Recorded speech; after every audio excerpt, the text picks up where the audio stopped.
Vraiment, je tiens à saluer tout le monde dans le nom puissant de Jésus-Christ. La salutation est particulière à tout celui qui est présent dans l'œuvre de Dieu. Alléluia. Est-ce que vous êtes content là où vous êtes de la présence de Dieu? Oui, Amen. On est ravis. Amen. Nous sommes très flattés vraiment de la présence de Dieu. Pourquoi? Parce que c'est une grâce qui nous a localisés. C'est un moment tellement opportun. C'est un moment favorable.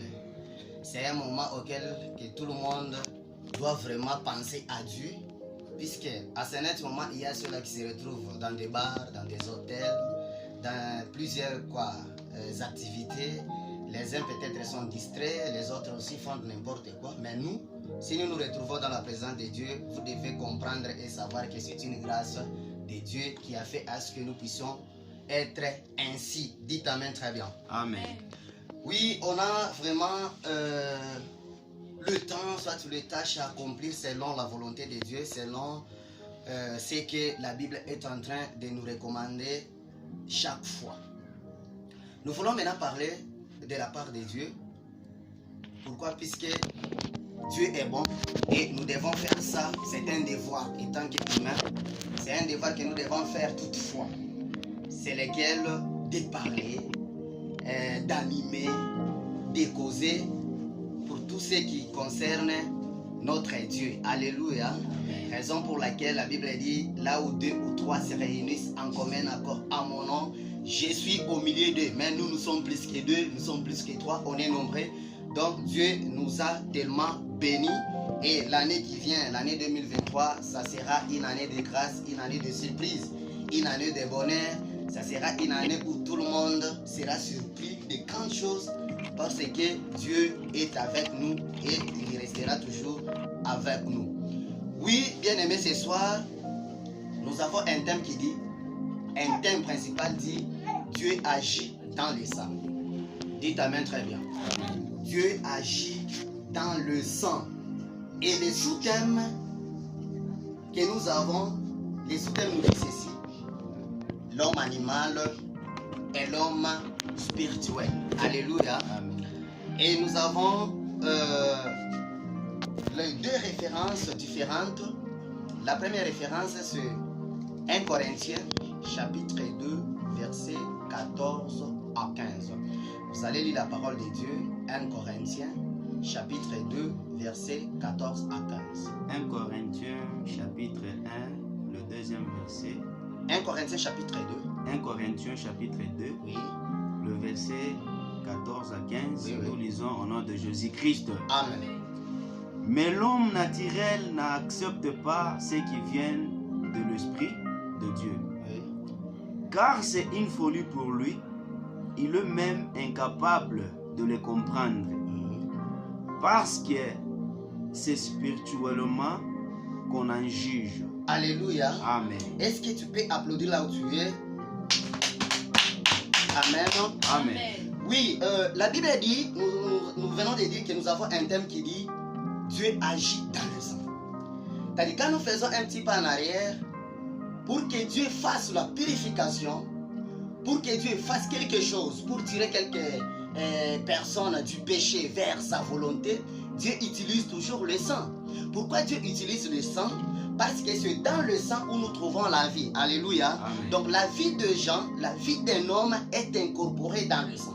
Raison pour laquelle Dieu aussi, pour sauver son peuple, pour tirer quelqu'un du péché, il a toujours utilisé quoi? Le sang. Alléluia. Amen. Maintenant, les sous-thèmes nous dit quoi? Les sous-thèmes nous disent ceci. Un homme animal et l'homme spirituel. Donc, un homme animal et l'homme spirituel. Nous allons d'abord comprendre l'homme animal, c'est qui.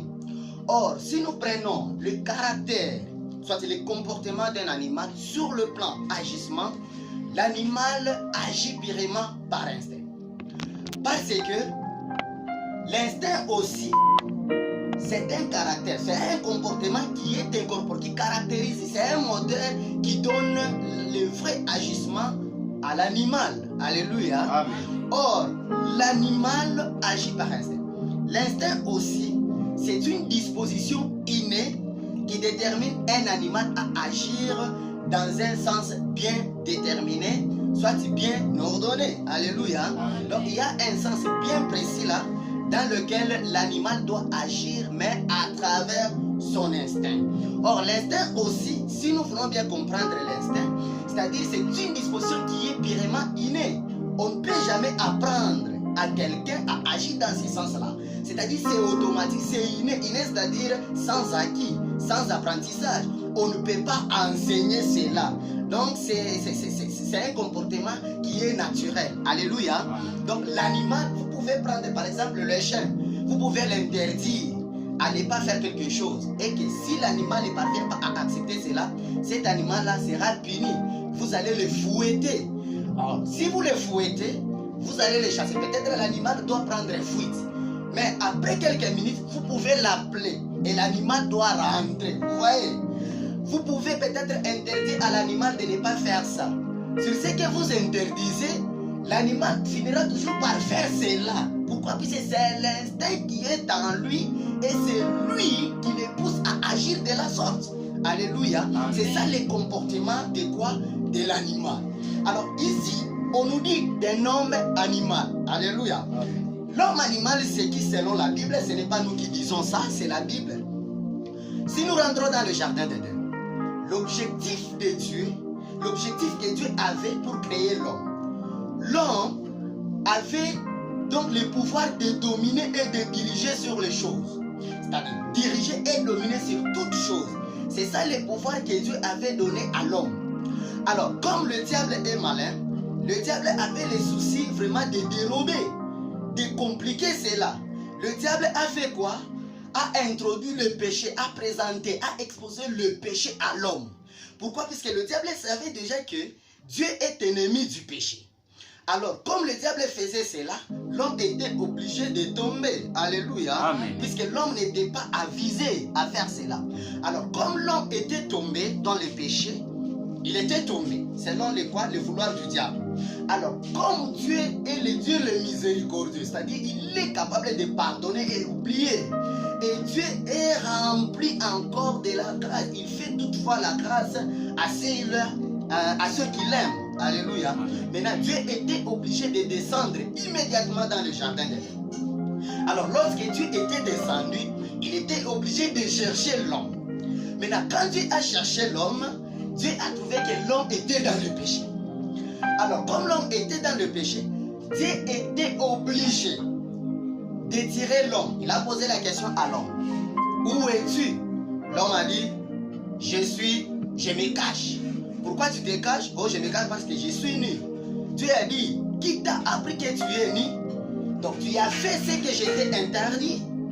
L'homme n'avait pas voulu accepter rapidement. Il voulait maintenant se justifier auprès de Dieu en disant que c'est la femme. Dieu n'a pas attendu, soit Dieu n'a pas vraiment voulu que l'homme puisse continuer à vivre dans les péchés. Dieu a pris l'animal. Il a égorgé l'animal dans le jardin d'Éden. Il a tiré la peau de l'animal pour couvrir l'homme, puisque l'homme était nu. Or, la présence de la nudité, c'est le péché. Dieu a couvert l'homme de la peau de cet animal-là. Maintenant, le sang de l'animal que Dieu avait tué pour couvrir l'homme, c'est le sang qui était entré rapidement dans l'homme.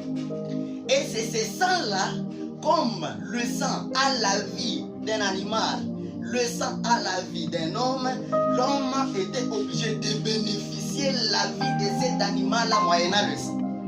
Alléluia. Moyennant le sang. Alors, comme le sang était entré dans l'homme, la Bible dit que cet homme-là devient l'homme animal. Maintenant, écoutez bien, aimé. Voici le comportement de cet homme animal. L'homme animal, lui, ne peut jamais comprendre et accepter les choses de Dieu. Même si vous les prêchez, même si vous l'évangélisez, vous pouvez prier pour lui, il voit même le miracle, il ne peut jamais accepter. Vous pouvez l'évangéliser, vous pouvez l'amener dans un centre là de la prière, soit dans une église de la prière. Amen. Vous pouvez l'amener là-bas, il ne peut jamais accepter cela. Amen. Il ne sera jamais convaincu des choses de Dieu. Amen. Pourquoi? Parce que le sang de cet animal-là reste en lui. Et c'est le sang qui est en train d'agir à sa place. Alléluia. Amen. Et quand le sang-là agit, directement cette personne-là devient une personne animale. Et vous allez vous rendre compte que depuis que vous avez commencé à évangéliser, vous avez commencé à prêcher, peut-être vous avez un frère dans votre famille, ce frère-là est pour l'ivrognerie. Il est en train de défendre l'adultère. Il est en train de défendre les vols. Il est en train de défendre le maître. Mais il est en train de s'opposer aux choses de Dieu et il parvient même à refuser Dieu lui-même qui l'a créé. Amen. Alléluia. Amen. Donc de telles personnes là-bas, ce sont les hommes animaux. C'est ce que la Bible dit. Et la Bible ajoute que ces hommes là-bas, ils ne peuvent jamais comprendre les choses de Dieu parce que ce sont des choses purement spirituelles. Comme ce sont des choses spirituelles, pour lui ça devient une folie, il n'en comprendra jamais. C'est-à-dire, avec ta force charnelle, tu ne peux jamais convaincre de telles personnes là-bas.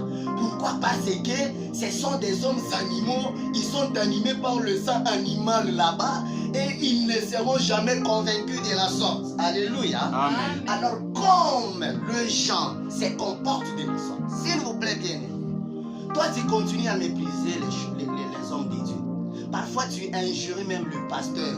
Tu dois continuer comme ça, c'est très bien. Mais tu es en train de s'aimer. Parce qu'il y a un principe qui dit qui sème le vent récolte la tempête. Du fait que tu injures les hommes de Dieu, du fait que tu es en train de mépriser Dieu, directement la colère de Dieu va descendre immédiatement dans ta vie. Alléluia. Amen. Donc pourquoi? Parce que tu es opposant et tu continues à t'opposer de la sorte. Et Dieu ne peut jamais t'aider, ne peut jamais te sauver. Pourquoi? Parce que tu es son ennemi, un homme animal. S'il vous plaît, tu n'es pas animal. Tu es un homme créé à l'image de Dieu. Amen. Tu dois te comporter bien, tu dois changer d'attitude.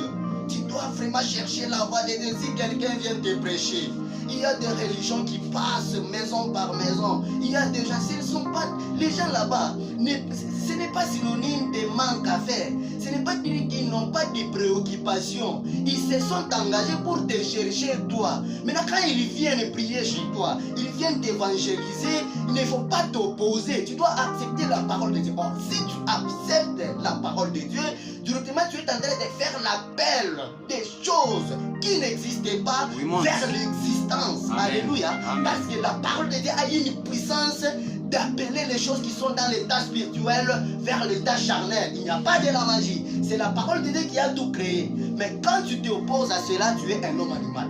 Bien aimé, je te conseille. Tu ne dois pas te comporter comme ça. On te dit d'aller à l'église, vas-y. On te dit d'aller offrir, allez-y. On te dit d'aller veiller, allez-y. Amen. On te dit de chercher, tu dois faire ça, puisque tu ne peux pas te comporter comme un homme animal. Quelqu'un qui s'oppose à un homme animal, toi tu n'es pas animal. Tu es un homme créé à l'image de Dieu bien-aimé. Tu ne peux pas te comporter comme ça. Le diable est malin et il est en train d'utiliser sa ruse 24 heures sur 24 pour te faire quoi? Pour te perdre. Et quand tu te perds, directement lui te gagne dans ce monde de ténèbres là-bas. Amen. Alléluia. Amen. Tu dois faire très attention. Bien-aimé, il ne faut pas injurer les hommes de Dieu. Soutenez l'œuvre de Dieu. Soutenez, s'il vous plaît. Soutenez le pasteur. Soutenez les orphelins. Soutenez les veuves. Soutenez le chant. Soutenez tout celui qui cherche Dieu. Tu dois être à ses côtés pour les soutenir. Alors, la Bible est en train de nous dire, lui c'était un homme animal. Maintenant, écoutez l'homme spirituel. Lisons. 1 Jean chapitre 3 verset 5. 1 Jean chapitre 3 verset 5. 1 Jean chapitre 5, 1 Jean chapitre 3, le verset 5, nous lisons au nom de Jésus-Christ. Amen. Or, vous le savez, Jésus est apparu pour enlever nos péchés. Et il n'y a pas de péché en lui. Alléluia. Amen. Écoutez bien aimé, écoutez maintenant. Lorsque Jésus est venu, il a versé le sang à la croix de Golgotha. Et ce sang-là a un objectif d'annuler le premier sang qui était entré dans l'homme. Quel est ce sang-là? C'est le sang d'animal. L'animal que Dieu avait fait quoi? Avait tué pour couvrir qui? Pour couvrir l'homme. Maintenant, Jésus-Christ est désobligé de venir. Or, dans le sang de Jésus-Christ, il n'y a pas de péché.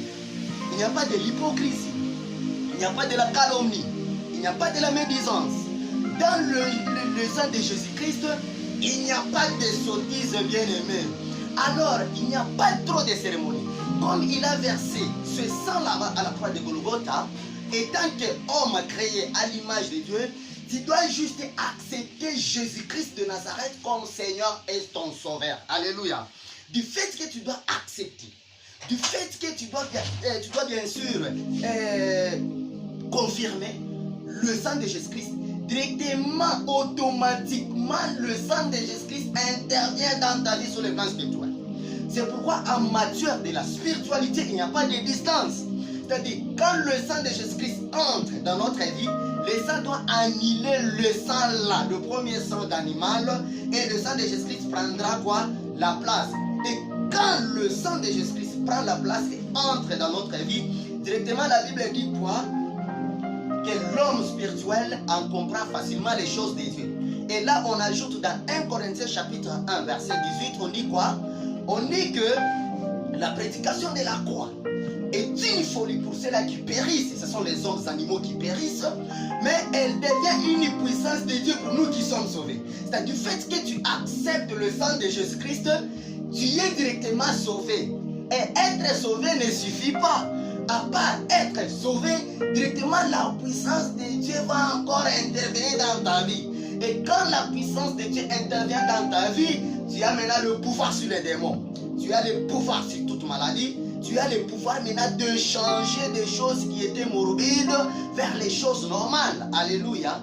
Donc acceptez le sang de Jésus-Christ. Acceptez Christ. Une fois que vous l'acceptez, directement vous ne serez pas dessus et vous aurez la précision. Et votre vie sera au contrôle automatique de Jésus-Christ de Nazareth. Alléluia. Amen. Donc, étant que chrétiens, nous devons accepter le sang. C'est pourquoi, quand vous rentrez, alléluia, Amen. dans 1 Thessaloniciens chapitre 4 et 3, on dit ce que Dieu veut de nous, c'est notre sanctification. La sanctification, ce n'est pas l'eau qui doit nous sanctifier. Amen. Ce n'est pas l'essence, ce n'est pas l'huile, ce n'est pas les parfums, c'est le sang de Jésus-Christ qui doit nous sanctifier. Or, quand le sang entre, directement nous sommes sauvés. Pas seulement sauvés, et la puissance aussi de Dieu sera avec nous. Dites Amen bien. Amen. Donc vous devez être des vrais chrétiens. Vous devez être vraiment des bons témoins de Jésus-Christ. Puisque le thème nous dit Dieu agit dans les sangs. Donc c'est le sang de Jésus-Christ que Dieu est en train de verser sur notre vie afin d'agir maintenant. Premièrement sur le versement du sang. Deuxièmement sur l'agissement de Dieu. Et quand Dieu agit directement, on est sauvé. Être sauvé ne suffit pas et la puissance encore revient à nous. C'est pourquoi vous allez vous rendre compte qu'un chrétien a toujours eu la puissance. Bien aimé, si tu priais, tu dois ajouter, tu dois augmenter le volume de la prière. Amen. La manière dont tu servais Dieu en 2022, qu'elle ne soit pas la même manière en 2023, tu dois multiplier cela. Si tu n'offrais pas en 2023, tu dois commencer maintenant à offrir pour Dieu. Amen. Si tu étais désespéré en 2022, en 2023 ici, donc tu dois chercher Dieu moyennant le sang seulement qui a coulé à la croix de Golgotha. Et la puissance de Dieu commencera à se manifester. Donc cette année 2023, bien aimé, cherche Dieu. Cherche Jésus-Christ de Nazareth. Moi, je l'ai toujours appelé le grand prêtre, prophète et roi. Donc c'est lui-là vraiment avec sa puissance, avec son pouvoir, son autorité. Donc lui, quand il descend, il agit. Qui dira non si lui dit oui? Si lui signe, qui va effacer cette signature? Alléluia. Si lui parle seulement un mot, qui doit s'opposer à cela? Donc il est alpha et l'oméga. Donc il n'a ni adjoint, il n'a ni délégué. Il est tel qu'il est, personne ne peut le changer. Donc Jésus-Christ, c'est lui notre Dieu. C'est lui qui a fait à ce que nous puissions être vivants aujourd'hui. Et c'est lui qui continue à nous localiser à travers sa grâce. C'est pourquoi la Bible dit, la grâce de Dieu ne dépend pas de ce que la personne est. Quoique la position dans laquelle tu peux être, quoique des difficultés dans lesquelles tu peux te retrouver, mais la grâce de Dieu ne voit pas cela. La grâce de Dieu te voit seulement toi. En 2022, tu étais païen, tu minimisais les hommes de Dieu, tu cherchais peut-être le visiteur qui venait chez toi à la maison, mais tu dois changer l'attitude en 2023. t'aide. Que Dieu bénisse sa parole de cette soirée dans le nom puissant de Jésus. Tu dois fermer les yeux et nous allons prier. Seigneur, nous bénissons cette parole nous laissons cette parole en sainte main. La Bible est en train de nous dire, l'homme ne vivra pas seulement du pain, mais de toute parole qui sont dans la bouche de l'Éternel. Seigneur, que cette parole soit une délivrance d'une personne ici. Que cette parole, oh Dieu de gloire, tout celui qui doit l'écouter, oh Seigneur, visite-lui, puisque c'est la parole de Dieu qui fait à ce que nous puissions nous retrouver vivants parmi les vivants. Seigneur, tout celui qui doit écouter cette parole, visite. Et tant que ton serviteur, tu m'as appelé bien sûr, je suis en train de proclamer la bénédiction dans cette parole. C'est lui qui l'a écouté, c'est lui qui l'a auditionné. Seigneur, fais-lui grâce de la pratique. Fais-lui grâce vraiment d'aller encore évangéliser, parce que tu nous as donné, Seigneur, une mission selon laquelle d'aller chercher les âmes. Tu nous as dit, allez faire toutes les nations, mais ici, c'est ce que nous sommes en train de faire. Seigneur, bénis la RDC, la République démocratique du Congo. C'est un pays dans lequel tu nous as mis. Je suis en train de bénir toutes les autorités de la place. Je bénis la hiérarchie congolaise et tous les hommes de Dieu sans distinction aucune. Je les laisse entre tes saintes mains. Seigneur, visite tous celui qui te cherche et ceux-là qui sont encore loin de toi. Fais la grâce pourvu que tout le monde soit à tes côtés. Nous disons et nous prions ainsi dans le nom puissant de Jésus-Christ. Amen. Amen. Soyons bénis, peuple.